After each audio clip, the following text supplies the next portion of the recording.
Hello, ladies and gentlemen, and welcome back into another edition of Keytime Sports. Please like, comment, share, subscribe to Keytime Sports right here on YouTube, Key City Sports on Instagram, and the keyonmillions.co. Here is my merchandise.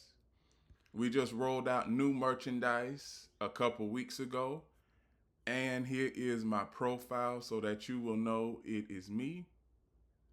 And here is my media feed. So, the topic at hand today is the Sweet 16, but it is going to be the Elite 8 after tonight. So, we are going to get into the four games that happened last night. The first game that happened last night was the Texas Longhorns versus the Purdue Boilermakers. Now, I said Purdue would win and it would be a close game, and it was, as you can see, when it comes to the scores for the Texas Longhorns and the Purdue Boilermakers. Camden Hyde, 3 points in 24 minutes. Mastas Vatatius, 9 points in 23 minutes. Jordan Pope, 12 points in 33 minutes. Dylan Swain, 15 points in 39 minutes. Tremont Mark, 29 points in 34 minutes.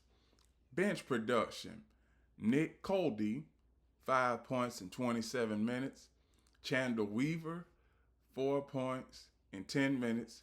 Simon Welcher, 0 points in 10 minutes. A big old goose egg for him, as I like to call. Purdue Boilermakers, Trey Kaufman-Wren, 20 points in 36 minutes. Oscar Cliff, 11 points in 29 minutes. CJ Cox, 10 points in 31 minutes. Braden Smith, 16 points in 37 minutes. Fletcher Lawyer, 18 points in 33 minutes. Bench production, big old goose egg for Daniel Jacobson, 0 points in 2 minutes. Omir Meyer, 2 points in 10 minutes. Jack Benter, 0 points in 13 minutes. Big old goose egg for him. Jakari Harris, 2 points in 9 minutes. Now let's get to the statistics for the team statistics for this game. And pretty much, as you can see, where the turnovers, Texas had more turnovers than Purdue. They shot better than Purdue. But one thing that isn't lining up is when it comes to the points. Now, the points, everything is pretty much going in the Texas Longhorns' favor. 3-point shooting, percentage, free throws. Now, one thing about it, free throws, Purdue, they did shoot more free throws and make more free throws.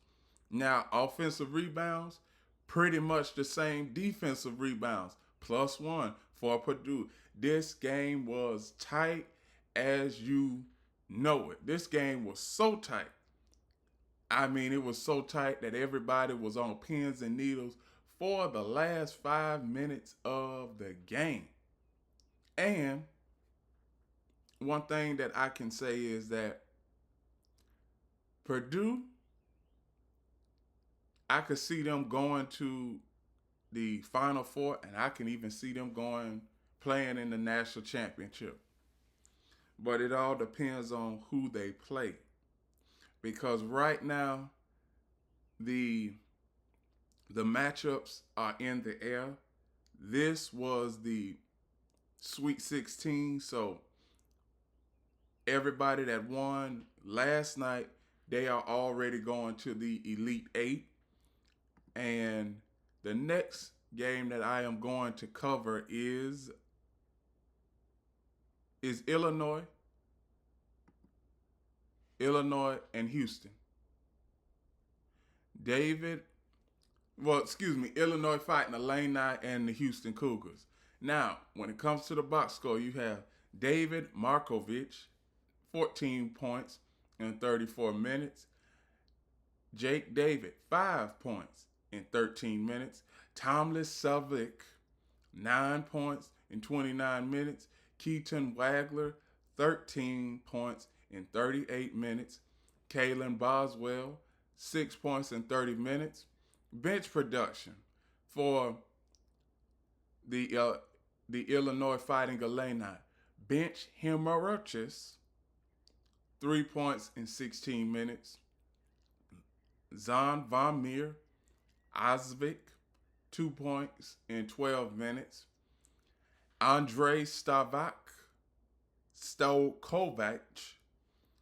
13 points in 18 minutes. Houston Cougars, Chris Sinnat Jr., 6 points in 27 minutes. Joseph Stegler, 6 points in 25 minutes. Kingston Flemings, 11 points in 37 minutes. Milos Uzan, 6 points in 37 minutes. Emmanuel Sharp, 17 points in 39 minutes. Bench production, big old goose egg for Khalifa Shako, 0 points in 8 minutes. Chase McCarty, 9 points in 20 minutes. Mercy Miller, 0 points in 7 minutes. And one thing that I can say is for the Cougars had a chance at winning this game, and then all of a sudden the game just went away from them. They were leading this game by 3, and then all of a sudden Illinois just went on a run, and they couldn't get back into the game. Because most of the time in this game, Illinois, every time I looked at the score in the second half, Illinois was up by 6 or 7 points. And we already know in college basketball, being up by 6 to 8 points, that's pretty much a lead that is hard to come back from with under 2 minutes left, because everything has to go according to plan. You got to be able to defend your opponent. You have to at least make them attempt 3 missed shots. And then on those 3 missed shots, you got to go down and score. If not score, get fouled and make all your free throws. And as we can see right here, free throws, Houston, they didn't get to the free throw line much last night. Only twice, and they made both of those free throws. But yet you got the Illinois Fighting Illini. They got to the free throw line 21 times and made 12 free throws. Now that is more than likely where the game was the deciding factor. Because as you all can see, as I'm going down this list, as I'm going down the statistics, three-point shooting, 9 of 23 for Illinois, 9 of 32 for Houston. So they made the same amount of threes. When it comes to rebounds, offensive rebounds, +1 for Illinois. Defensive rebounds, +8 for Illinois. Now there's an advantage there. Turnovers. Illinois had more turnovers than Houston, but it didn't come back and hurt them. Fast break points, only 2 for the Illini. Points off of turnovers, 15 points for Houston, 7 points for the Illini. Alexa, be quiet. Okay, back to regularly scheduled programming. Illinois Fighting Illini they had points off of turnovers, 15 points off of turnovers, Houston Cougars. Illinois Fighting Illini had 7 points off of turnovers. Fast break points, 2 points for the Fighting Illini. Points in the paint, +6 for the Illini, 24-18. Largest lead of the game was 3 points for the Houston Cougars. Largest lead for Illinois was 18. Now, one thing about the Houston Cougars last season, they made it to the national championship, lost to the Florida Gators. This season, they make it to the Sweet 16 and lose. Now, and that's not all. The previous year before last year, they made it to the Sweet 16 and lost again. So that's 3 consecutive years of not winning the championship, and you got to the championship in one of those 3 years. So Houston Cougars, they may need a new change at the head coaching position, but one thing that I can say is, can the Houston Cougars get back into this situation? But one thing that I can say is Illinois. Did we expect Illinois to be in this situation? No, we didn't. But Houston, they'll be back in the same situation next year. Hopefully they can get further than they did. So now, the next game that I am going to cover is going to be one of the upsets of last night. Iowa Hawkeyes versus the Nebraska Cornhuskers. And I know that I'm going pretty quick today because we only have 4 games to talk about after yesterday's 8-game prediction slate. So, the Iowa Hawkeyes, Cam Mawayu, big old goose egg for him, 0 points in 14 minutes. Cooper Koch, 11 points in 37 minutes. Bennett Sturz, 20 points in 40 minutes. Tavion Banks, 2 points in 15 minutes. Kyle Combs, 6 points in 27 minutes. Alvarado Fugarius, 16 points in 29 minutes. Tate Sage, 19 points in 29 minutes. Isaiah Howard, 3 points in 9 minutes. Nebraska Cornhuskers, Burke Bunchentil, 2 points in 28 minutes. Price Sanford, 25 points in 34 minutes. Rennick Mass, 9 points in 33 minutes. Jamarquis Lawrence, 9 points in 31 minutes. Sam Hoiberg, 6 points in 37 minutes. Bench production, Braden Fragman, 16 points in 25 minutes. Kale Jacobson, 4 points in 12 minutes. Nebraska.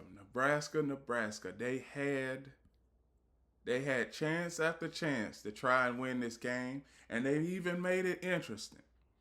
But as you can see, there's always 1 or 2 statistics that falls in favor of the team that has won. And as you all can see, when it comes to shooting percentage from the floor, 52% Iowa Hawkeyes, 41% Nebraska Cornhuskers. For 3-pointers, both teams made the same amount of threes, so pretty much no advantage there. Free throws, both teams made the same amount of free throws. Offensive rebounds +9 for the Nebraska Cornhuskers. Defensive rebounds, the same, 23 for Iowa, 23 for Nebraska. Turnovers, Nebraska had twice as many turnovers as Iowa did. Points off of turnovers, Iowa +13. Fast break points, +4 for Iowa. Largest lead of the game, 10 points for the Nebraska Cornhuskers, 9 points for the Iowa Hawkeyes. So, Iowa Hawkeyes, they are going to the Elite 8. First time they've been in the Elite 8 in 8 years. Let's see if Iowa can make it all the way to the national championship game.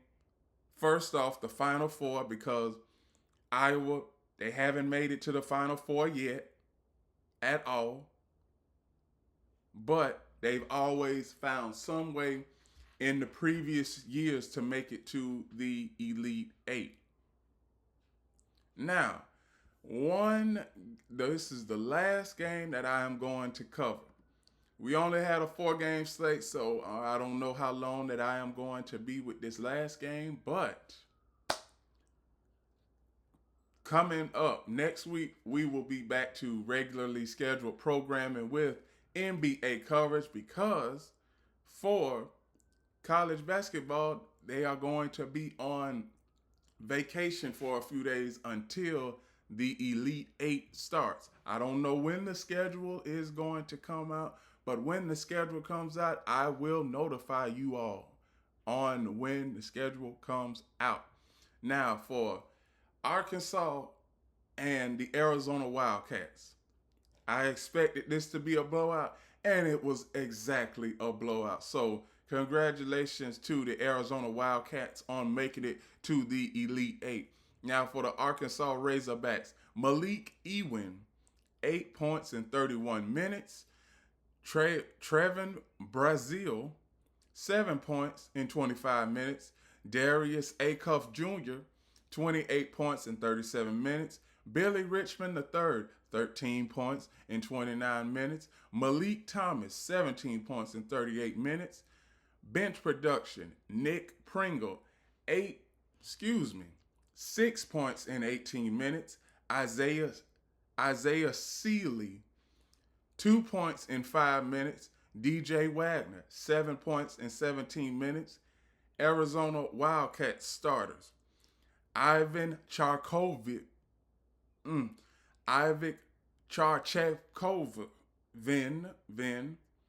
15 points in 35 minutes. Koa Pete, 21 points in 30 minutes. Monty Jivas Corrivias, 14 points in 23 minutes. Braden Burries, 23 points in 34 minutes. Jaden Bradley, 14 points in 33 minutes. Bench production, Sidi Guai, big old goose egg for him, 0 points in 1 minute. Dwayne Astodo, big old goose egg for him, 0 points in 6 minutes. Toby Akawaka, 14 points in 24 minutes. Anthony Del Orso, 8 points in 13 minutes. Evan Nilsson, 0 points in 1 minute. Big old goose egg for him. And we get to basically probably the top dog that is remaining because all things are pointing to Arizona winning the national championship in basketball. And as we can see, do you all see the percentage that Arizona was shooting last night from the floor? 64%. They didn't attempt many three-pointers. They only attempted 8. They made 5, and the Razorbacks made 5. They made the same amount. But what I'm pretty sure a lot of people are saying, where did this blowout come? When I look at these statistics, free throws, 21 of 26 for Arkansas. Arizona, 30 of 39 from the free throw line. Rebounds, offensive rebounds, +3 for Arizona. +3 for Arkansas. Defensive rebounds, +5 for Arizona. Total turnovers, Arizona had more turnovers, but the blowout, it was a blowout already. Points off of turnovers, +5 for the Arizona Wildcats. Fast break points, +1 for Arizona.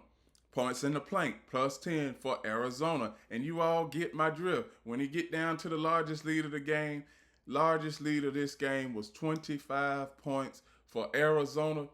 Arkansas did not lead any point in this game, and that is where your blowout came from. And with that, those are my reactions to the Thursday night frame of the Sweet 16. Now, if you want to look at my predictions for tonight, go to my previous show that I did yesterday, and I will give you all the predictions for tonight's game.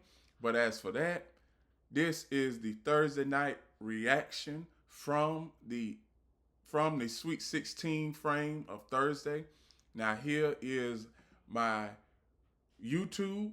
Please like, comment, share, and subscribe to YouTube, Keytime Sports on YouTube. subscribe to Key City Sports on Instagram, and remember the key on millions.co. Here is my media feed.